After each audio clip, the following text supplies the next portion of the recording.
ദൈവദാസൻ ഫാദർ തിയോഫിന്റെ ധന്യൻ പദവി പ്രഖ്യാപനം നടക്കുന്ന കൊച്ചി പൊന്നുരുന്നിയിലെ കപ്പൂച്ചൻ ആശ്രമത്തിലാണ് നമ്മളിപ്പോൾ ആയിരിക്കുന്നത്. തിയോഫിനച്ചനെ പറ്റി പറയുവാണെങ്കിൽ ഇന്ത്യയിലെ ധന്യൻ പദവിയിൽ എത്തുന്ന ആദ്യത്തെ കപ്പൂച്ചൻ വൈദികനാണ് തിയോഫിനച്ചൻ.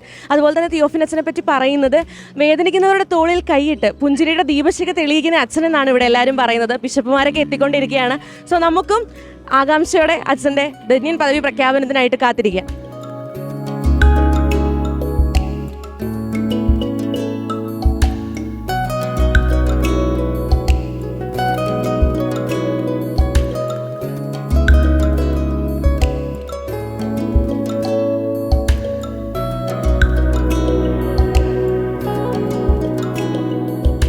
വളരെ നല്ല ഒരു വൈദികനായിരുന്നു.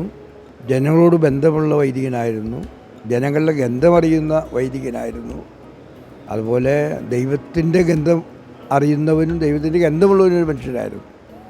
അത് ശരിക്കും പറഞ്ഞിട്ടുണ്ടെങ്കിൽ നമ്മൾ പറയില്ലേ, ലോകത്തിൻ്റെ ഉപ്പും ഭൂമിയുടെ പ്രകാശവും അതുപോലെ ഭൂമിക്ക് പരിമളം നൽകി കടന്നുപോയ ഒരു വൈദികനാണ് അദ്ദേഹം. പ്രത്യേകിച്ച് ദൈവവചന പ്രഘോഷണം കൊണ്ട് എല്ലാവരെയും ആകർഷിക്കുവാനും എല്ലാവരുടെയും ഹൃദയങ്ങളെ ജ്വലിപ്പിക്കുവാനും കഴിഞ്ഞു എന്നുള്ളതാണ്. എമ്മാവുസിലേക്ക് പോയ ശിഷ്യന്മാരുടെ അനുഭവത്തിലേക്ക് ധാരാളം പേര് അദ്ദേഹം വരുത്തിയിട്ടുണ്ട്. അതുപോലെ കുടുംബങ്ങൾക്ക് ധാരാളം പ്രാധാന്യം കൊടുത്ത ഒരു വ്യക്തിയാണ് അദ്ദേഹം.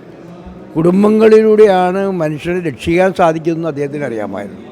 അതുകൊണ്ട് കുടുംബങ്ങൾക്ക് പ്രാധാന്യം കൊടുത്തു.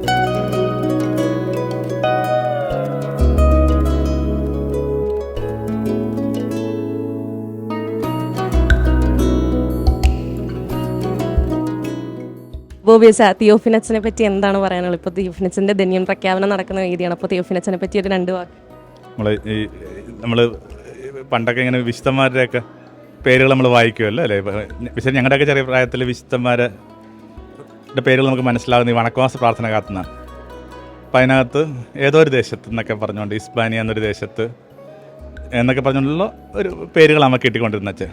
അപ്പോൾ ഒരിക്കൽ വേറൊരു ദേശത്ത് നമുക്ക് അത്ര പരിചയമില്ലാത്ത ചില നാമങ്ങളിൽ അറിയപ്പെട്ടിരുന്ന വ്യക്തികൾ ഈ നമുക്കിടയിൽ നിന്ന് രൂപപ്പെടുന്നു പറയുന്നതിൻ്റെ ഒരു സന്തോഷമുണ്ട് ശരിക്കും. ഇനി വേണമെങ്കിൽ നാളെ മറ്റന്നാൾ ഇങ്ങനെ പറഞ്ഞു തുടങ്ങാൻ പറ്റും. പൊന്നൂരിൽ നിന്നൊരു ദേശത്ത് തിയോഫിൻ എന്ന് പറഞ്ഞൊരു ഫ്രാൻസിസ്കൻ സഹോദരനുണ്ടായിരുന്നു എന്ന് പറയുന്ന ഒരു രീതിയിൽ നമുക്ക് എത്താവുന്നൊരു ദൂരം, സഞ്ചരിക്കാവുന്ന ഒരു അകലമൊക്കെ ആയിട്ട് പുണ്യവാന്മാർ മാറുക എന്ന് പറയുന്നത് വളരെ പ്രധാനപ്പെട്ടാണ്. തിയോഫൻ എന്ന് പറഞ്ഞ വാക്കിൻ്റെ അർത്ഥം എപ്പിഫനി ഓഫ് ഇങ്ങനെ ദൈവത്തിൻ്റെ വെളിപ്പെടുത്തൽ എന്ന് പറയുന്നത്.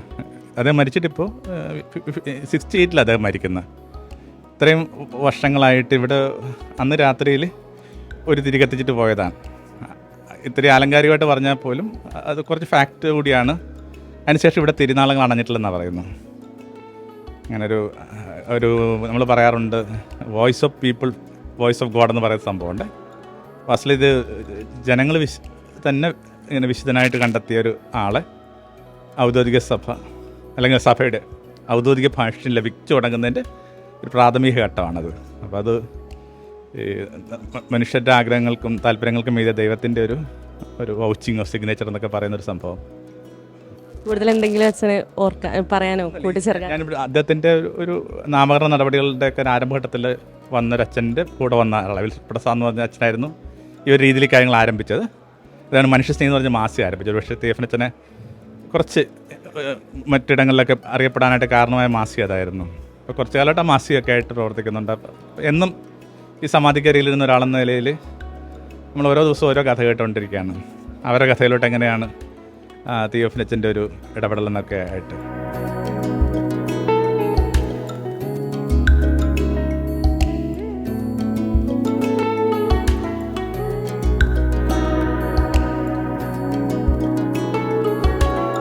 പിതാവ്, ഈ ധന്യമുഹൂർത്തത്തിൽ എന്താണ് പിതാവിന് തോന്നുന്നത്? ബിഷപ്പായ വർഷത്തിൽ ഞാനിവിടെ ധന്യൻ തിയോഫിനച്ചൻ്റെ ഒരു ശ്രാദ്ധ പെരുന്നാളിന് വന്നിട്ടുണ്ടായിരുന്നു. ആ സമയത്താണ് ഞാൻ അദ്ദേഹത്തെക്കുറിച്ച് അറിയുന്നത്. അദ്ദേഹത്തിൻ്റെ ജീവിതത്തിൽ ഏറ്റവും കൂടുതൽ പാവപ്പെട്ടവരോടുള്ള സ്നേഹം, ലാളിത്യം, പിന്നെ വിവേകത്തോടുകൂടി ഓരോ കാര്യങ്ങൾ പെരുമാറുന്നതാണ്. അപ്പോൾ ഈ വിശുദ്ധികൾ, അതായത് സാൻമാർഗിക പുണ്യങ്ങളെന്ന് നമ്മൾ പറയുന്ന കാർഡിനൽ വെർച്യൂസ് എന്ന് ഇംഗ്ലീഷിൽ പറഞ്ഞ ആ വെർച്യൂസ് വളരെ ശക്തമായി അദ്ദേഹത്തിൽ പ്രസരിച്ചിരുന്നു. അതോടൊപ്പം ദൈവസ്നേഹവും പരസ്നേഹവും. അപ്പോൾ ഈ ദൈവസ്നേഹവും പരസ്നേഹവും ആണ് ഉപവിയുടെ അടിസ്ഥാനം. അപ്പം വിശ്വാസചരണം ഉപവി അദ്ദേഹത്തിൽ വളരെ ശക്തമായിരുന്നു എന്നുള്ളതാണ് കാണുന്നത്. വിശുദ്ധമായ അദ്ദേഹത്തിൻ്റെ ജീവിതത്തിനെ കുറിച്ച് പറയുമ്പോൾ ഇവിടെ വന്നപ്പോൾ ഞാൻ കേട്ടതാണ്, ഈ സ്ഥലം ചതുപ്പായിരുന്നു. അപ്പോൾ ഈ ബൈപ്പാസിന് അപ്പുറത്തുള്ളത് അതേ പേരിലായിരുന്നു ഇവിടെയും അറിഞ്ഞിരുന്നത്. പക്ഷേ അദ്ദേഹം ഇവിടെ വന്ന് അദ്ദേഹത്തിൻ്റെ പ്രാർത്ഥനയും ആശ്രയോടെ പണിയാനായിട്ട് ആരംഭിച്ചു കഴിഞ്ഞപ്പോൾ ഇവിടെ വരാൻ കാരണം ഷിപ്പ് യാർഡിൻ്റെ സ്ഥലത്ത് ഉണ്ടായിരുന്ന ആശ്രമം പൊളിച്ചു മാറ്റേണ്ടി ഷിപ്പ് യാർഡിന് കൊടുക്കാൻ. അന്നേരം കിട്ടിയതാണ് ഈ ചതുപ്പ് സ്ഥലം. അപ്പോൾ ഇപ്പോൾ കത്തോലിക്ക സഭ കൊടുത്തതാണെന്ന് ഓർക്കണം. ഷിപ്പ് യാർഡ് തുമ്പയിലെ റോക്ക സ്റ്റേഷൻ ഉള്ളതുപോലെ ഇവിടെയും കൊടുത്തു. അപ്പോൾ അവിടുത്തെ സിമിത്തേരി, പള്ളി, ആശ്രമം. അപ്പോൾ ആശ്രമക്കാർക്ക് കൊടുത്ത സ്ഥലം ഇതാണ്. അങ്ങനെയാണ് അച്ഛൻ ഇവിടെ വരുന്നതും ഇവിടെ ആശ്രമം ആരംഭിക്കുന്നത്. ആശ്രമം ആരംഭിച്ച് അച്ഛൻ്റെ സേവന പ്രവർത്തനങ്ങളും അതോടൊപ്പം ഈ സ്ഥലത്തെ അച്ഛൻ നന്നാക്കാൻ ശ്രമിക്കുകയും ചെയ്തപ്പോൾ ഇത് പൊന്ന് ഊരായി തീർന്നു. അങ്ങനെയാണ് പൊന്നുരുന്നി എന്ന പേര് ലഭിച്ചതെന്ന് ഞാൻ കേട്ടിട്ടുണ്ട്. അപ്പോൾ അദ്ദേഹത്തിൻ്റെ ആ വലിയ ഒരു അപ്പസ്തോലിക തീഷ്ണതയും മറ്റുള്ളവർക്ക് വേണ്ടി എരിഞ്ഞടങ്ങുന്ന ഒരു ജീവിതമായിരുന്നു. ഇന്ത്യയിൽ നിന്ന് ധന്യൻ പദവിയിലേക്ക് ഉയർത്തപ്പെടുന്ന ആദ്യത്തെ കപ്പൂച്ചൻ വൈദികനാണ് തിയോഫിലസ്. ഈ ഒരു ചരിത്ര മുഹൂർത്തത്തിൽ ഇവിടുത്തെ പൊന്നുരുന്നി കപ്പൂച്ചൻ ആശ്രമത്തിലെ സുപ്പീരിയർ എന്ന നിലയിൽ ബിജു അച്ഛന് എന്താണ് പറയാനുള്ളത്? ആദ്യത്തെ എൻ്റെ ഒരു എക്സ്പ്രഷൻ എന്ന് പറയുന്നത് വലിയൊരു സന്തോഷത്തിൻ്റെ ഒരു ദിനമായിട്ടാണ് ഇതിനെ ഞാൻ കാണുന്നത്. ഒരു നീണ്ട കാത്തിരിപ്പിനൊടുവിലാണ് ഇപ്പോഴിങ്ങനെ ഒരു പദവി, ധന്യ പദവി ലഭിക്കുന്നത്. 20 വർഷത്തെ കാത്തിരിപ്പിനൊടുവിലാണ്. അതുമാത്രമല്ല, ഇന്ന് നിങ്ങളിവിടെയൊക്കെ ഒന്ന് നോക്കിക്കഴിഞ്ഞാൽ അറിയാൻ പറ്റും എത്രമാത്രം ആൾക്കാരാണ് ഇവിടെ വന്നു പോയിക്കൊണ്ടിരിക്കുന്നത്. ഇവരെല്ലാവരും തിയോഫനച്ചനെ നേരിട്ട് കണ്ടറിഞ്ഞവരും ഉണ്ടാകാം, അല്ലെങ്കിൽ അച്ഛനെ പല അനുഭവങ്ങളിലൂടെ പ്രാർത്ഥിച്ച് കിട്ടിയ അനുഗ്രഹങ്ങളിലൂടെയൊക്കെ ഒത്തിരി അനുഭവങ്ങൾ കിട്ടിയവരൊക്കെ ആയിട്ടുള്ളവരാണ്. അപ്പോൾ അവരെ സംബന്ധിച്ചിടത്തോളം ഈ ഒരു ദിവസം വലിയ സന്തോഷപ്രദമാണ്.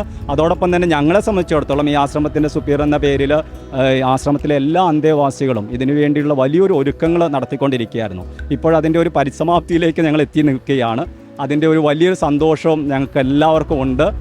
തീർച്ചയായിട്ടും അതുകൊണ്ട് തന്നെ ഇനിയും ഒത്തിരിയേറെ പേര് ഇവിടെ കടന്നു വരുവാനും അങ്ങനെ ധന്യനായ തിയോഫനച്ചൻ്റെ മാധ്യസ്ഥത്തിലൂടെ ഒത്തിരി അനുഗ്രഹങ്ങൾക്ക് എല്ലാവർക്കും അനുഗ്രഹങ്ങൾ ലഭിക്കുവാനും അവരുടെ കുടുംബങ്ങൾക്കൊക്കെ അനുഗ്രഹങ്ങൾ ലഭിക്കട്ടെ എന്ന് പ്രാർത്ഥിക്കുകയും ചെയ്യുകയാണ്. അച്ഛൻ എന്തെങ്കിലും ഇങ്ങനെ തിയോഫനച്ചൻ്റെ അനുഗ്രഹങ്ങൾ കണ്ടിട്ടോ അല്ലെങ്കിൽ അങ്ങനെ എന്തെങ്കിലും അച്ഛൻ എക്സ്പീരിയൻസ് ഉണ്ടോ? എൻ്റെ ഒരു വ്യക്തിപരമായ ഒരു എക്സ്പീരിയൻസ് പറയുന്നത്, ഞാനിവിടെ വന്ന് ചാർജ് എടുക്കുമ്പോൾ തീർച്ചയായിട്ടും ഞാൻ വലിയ പ്രായമുള്ളൊരു വ്യക്തിയല്ല. അതുകൊണ്ട് തന്നെ പലരും ചിന്തിക്കുന്നത് ഇത്രയും ചെറിയൊരു അച്ഛനെയൊക്കെ ഇവിടെ പിടിച്ച് സുപ്പീരിയർ എങ്ങനെ ആക്കി എന്നൊക്കെയുള്ളൊരു ചിന്ത വരുമായിരുന്നു. അതുകൊണ്ട് തന്നെ എനിക്ക് വലിയൊരു ടെൻഷൻ ഉണ്ടായിരുന്നു, ഇതൊക്കെ ഇത്രയും വലിയൊരു ആശ്രമത്തെ എങ്ങനെ മുന്നോട്ട് കൊണ്ടുപോകണം എന്നൊക്കെയുള്ളത്.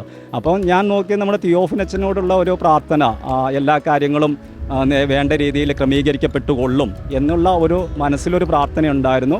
അതനുസരിച്ച് കാര്യങ്ങൾ ഇപ്പോൾ നന്നായിട്ട് പോയിക്കൊണ്ടിരിക്കുന്നു. എന്തായാലും ഇത് വലിയ ദൈവത്തിൻ്റെ ഒരു അനുഗ്രഹവും ദാനവുമാണ് ഈ ഒരു പദവിയിലേക്ക് അച്ഛൻ ഉയർത്തപ്പെട്ടത്.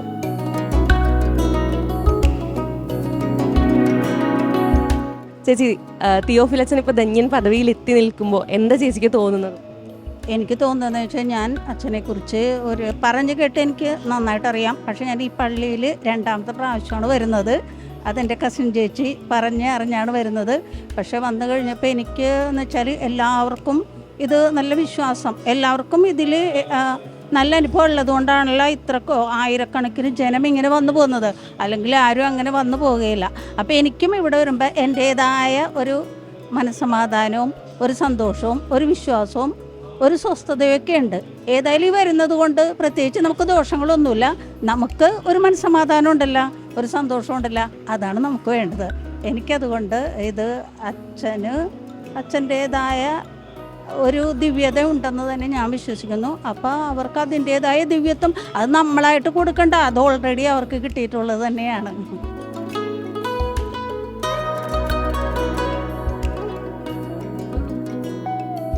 ചെറുപ്പം മുതൽ ഈ ഒരു ആശ്രമത്തിൻ്റെ സ്ഥലത്തെല്ലാം കളിച്ച് നടന്ന് പഠിച്ച ഇപ്പോൾ നമ്മുടെ യുവപ്രതിനിധിയായിട്ട് കൂടെയുള്ളത് അൻഷിയാണ്. സോ അച്ഛൻ്റെ തിയോഫിനസിൻ്റെ കൂടെയുള്ള എക്സ്പീരിയൻസുകളോ അത്ഭുതങ്ങളോ ആ ഒരു അനുഭവം ഒന്ന് ഷെയർ ചെയ്യാൻ പറ്റുമോ? ഉറപ്പായിട്ടും. എനിക്ക് പ്രത്യേകിച്ച് പറയാൻ എൻ്റെ ഓർമ്മ വെച്ച കാലം തുടങ്ങി ഞാൻ ഈ പള്ളിയായിട്ട് ഭയങ്കര അറ്റാച്ച്മെൻ്റ് ആണ്. കാരണം ഞാൻ ഇന്ന് ഇവിടെ നിൽക്കുന്നുണ്ടെങ്കിൽ അത് അച്ഛൻ്റെ കടാക്ഷം കൊണ്ട് മാത്രമാണ്.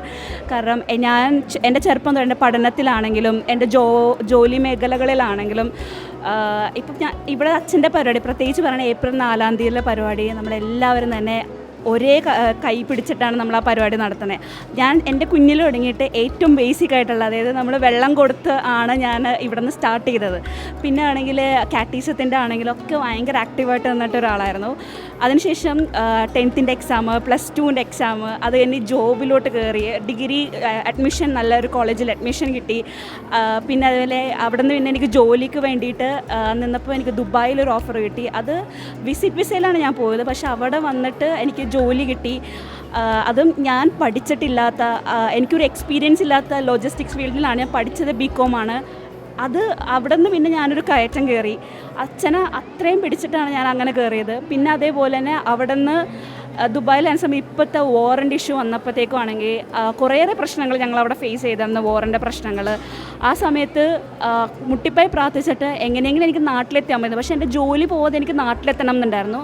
അങ്ങനെ എനിക്ക് ജോലി എൻ്റെ കയ്യിൽ നിന്ന് നഷ്ടപ്പെടാതെയാണ് ഞാൻ ഇന്നിവിടെ നാട്ടിൽ ഇപ്പോൾ വന്നിരിക്കണേ. ഈ മാസം ഞാൻ വന്നതേ ഉള്ളൂ. പക്ഷേ അച്ഛൻ്റെ പരിപാടിയും കൂടി ഞാൻ മനസ്സിൽ പോലും വിചാരിച്ചില്ല. അച്ഛൻ്റെ പരിപാടിയും കൂടി എനിക്ക് കൂടാൻ വേണ്ടി പറ്റി.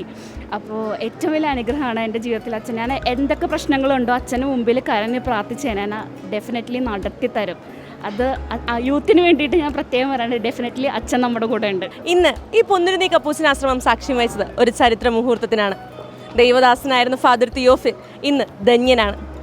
ലോകത്തിൻ്റെ നാനാഭാഗത്തു നിന്നും വിവിധ മതസ്ഥരായ വ്യക്തികൾ ഇന്നും ഈ കബറിടത്തിലേക്ക് ഒഴുകിയെത്തിക്കൊണ്ടിരിക്കുകയാണ്. ക്രിസ്തുവിൻ്റെ നല്ല സുവിശേഷവുമായി ഈ നാടെങ്ങും ചുറ്റി സഞ്ചരിച്ചുകൊണ്ടിരുന്ന ആ വ്യക്തി ഇന്നും ദൈവസന്നിധിയിൽ ഇരുന്നു കൊണ്ട് നമുക്കെല്ലാവർക്കും വേണ്ടി മാധ്യസ്ഥം വഹിക്കുന്നു. ധന്യനായ തിയോഫിനസ, ഞങ്ങൾക്ക് വേണ്ടി മാധ്യസ്ഥം വഹിക്കണമേ.